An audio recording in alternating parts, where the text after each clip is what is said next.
Little Rabbit and the Cursed Jungle, Chapter 1. The beginning of the journey, the sound of the wind blowing the leaves throughout the jungle. The smell of the moist soil mixed with the smell of fresh grass permeated everywhere. The sunlight filtered through the dense canopy of trees until it shone on the forest floor covered with thick moss. "I have to go tomorrow," a soft, small voice rang out. It was the voice of Ninoy, a little rabbit with light gray fur. Because the jungle was full of wild animals, including black panthers, pythons, mysterious noises at night, and strange creatures that no one had ever seen before.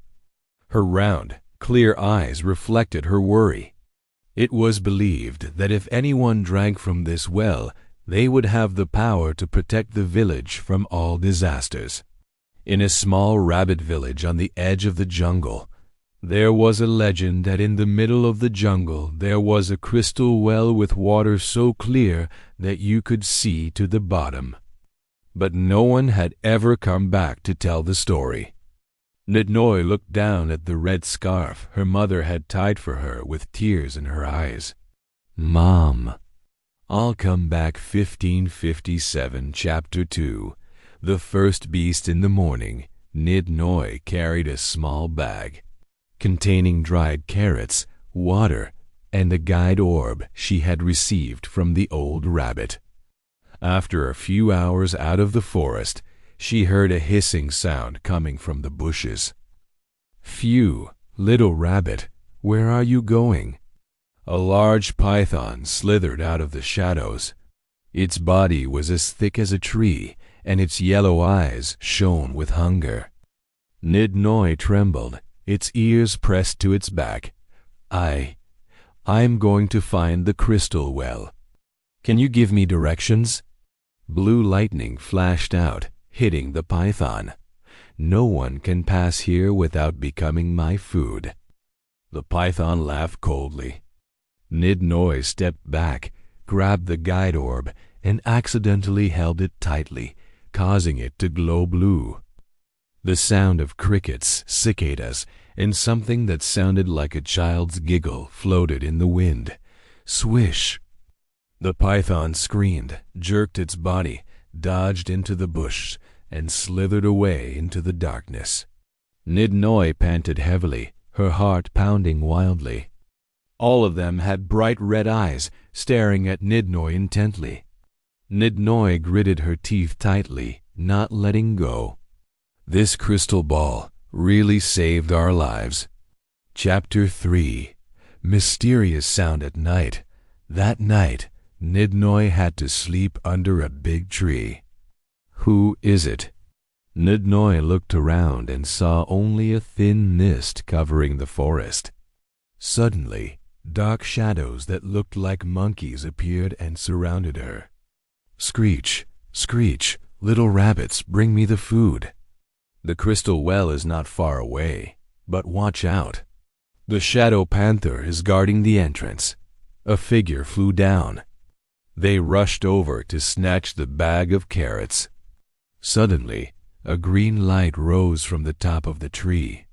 The bird of the forest, a blue-green parrot, larger than usual, its wings flapping, emitting a soft glow. "You guys, don't bully the weak," the bird's voice rang out. The monkeys screamed and fled in an instant. "You have a brave heart. Hurry up and continue." The shadow panther was big, muscular, and its jet-black fur seemed to blend in with the darkness. Ninoy's eyes filled with tears. Thank you," Pack smiled. Chapter 4. Shadow Panther. The bright light shone so bright that the entire forest was illuminated. It screamed and retreated several steps before turning around and running into the forest. Leaving a faint burning smell in the air in the morning, Ninoy walked deeper into the tall trees. The air was cold and there were no birds. Suddenly, a black shadow swooped past her face as fast as lightning. Two golden eyes shone.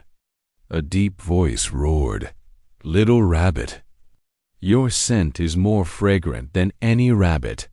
Nidnoy stiffened and looked up. I must pass. No one can pass my territory without fighting. Her gray fur turned into a silver sparkle.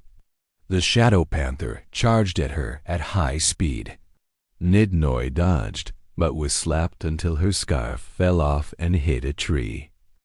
The mother's voice rang out in her head. Nidnoy, you must be strong.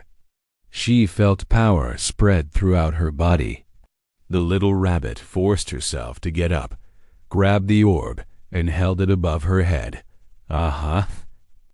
A bolt of lightning struck the shadow panther. The elders and Nidnoy's mother came and hugged her tightly. Nang Nid collapsed, panting heavily, tears streaming down her cheeks. You can do it. No more wild animals came out to wreak havoc, and the blue light of the crystal well elegantly protected the forest. Chapter 5. Crystal Well. Not long after, Nang Nid staggered through the vines until she saw a blue light glowing from the middle of the forest. In front of her was a crystal well. The water was crystal clear and glittering, the reflections twinkling like stars. Nang Nid collapsed, the edges of her eyes burning. This is what everyone is looking for. The forest bird flew down beside her. You did it, Nang Nid. Your bravery will protect the village. Nang Nid scooped up water and drank it. A chill immediately rushed into her body. The bird said, "From now on, you will be the forest guardian." Nang Nid smiled through her tears. You will protect the forest and everyone. Epilogue. Returning home, when they returned to the village, everyone greeted Nidnoy with cheers. The village told stories of the little rabbit's bravery. From that day on, the forest became peaceful. As for the little rabbit, Nidnoy, she still wore the same red scarf, and never forgot the great adventure that turned her into a true forest protector. End.